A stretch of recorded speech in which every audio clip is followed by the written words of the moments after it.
Is your company asking you to get a COVID shot if you want to keep your job? A lot of places are giving you that ultimatum, and some people are buying fake cards. Others are quitting because they do not want to be forced to get a shot they don't want. 3 on Your Side's Gary Harper is here. It is a huge talker right now. It is. You know, some people are quitting their jobs because they don't want the shot. And in many cases, they're turning down good job offers from companies who are requiring the shot. So a lot of people passionate about this. Companies large and small, well, they have some big decisions to make, and soon. For example, should they require employees to get vaccinated for COVID-19 and then make them prove it? If companies do that, they may risk losing some good, hard-working employees who don't agree with the shots. It's hard to forget these long lines last year when Arizonans waited for hours to get their COVID-19 vaccinations. You ready? People who received those shots wanted them. After all, the Center for Disease Control and Prevention continues to claim that vaccination is one of the best ways to avoid COVID and to have a return to normalcy. But not everyone wants the shots. We're just beginning to hear from employers that this is going to be a requirement. Georgia MUSGRAVE is a recruiter with the Duffy Group here in Phoenix and says some job candidates are literally turning down offers from companies that require that they be vaccinated. The main candidate that the employer was looking to select at the last hour refused to take the vaccination, which was ultimately required for the job. According to a recent survey of more than 1,600 companies, 22% have already started requiring employees to be vaccinated in order to remain with the company. And 46% of companies are strongly considering a vaccine mandate.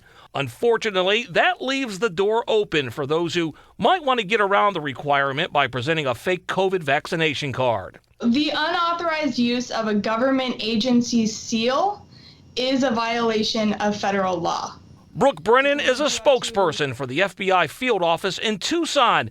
She tells 3 on Your Side that people have already been arrested for reportedly selling fraudulent vaccination cards online. And the headlines prove it. In fact, a pharmacist up in Chicago was busted recently for allegedly selling fake cards for $10 a piece. It can lead you up to $5,000 in fines or even some prison time. Remember, presenting a fake vaccination card to an employer or anyone else is illegal because it masquerades as a legitimate government document, and it's not. This is illegal. You know, you can't do this. So if you're not vaccinated, don't make fake vaccine cards, don't buy a fake vaccine card, and don't fill in a vaccination card with false information. It's your decision and your right to refuse a COVID vaccination shot. Just don't skirt the law by claiming you're vaccinated. And when it comes to employment, recruiters say it's unknown if more companies will require vaccination or if the mandates will settle down. Employers have choices. You know, they have choices about whether or not to require masks, vaccinations, work from home. So there are options that employers are looking at as they strategize for this back to work kind of scenario.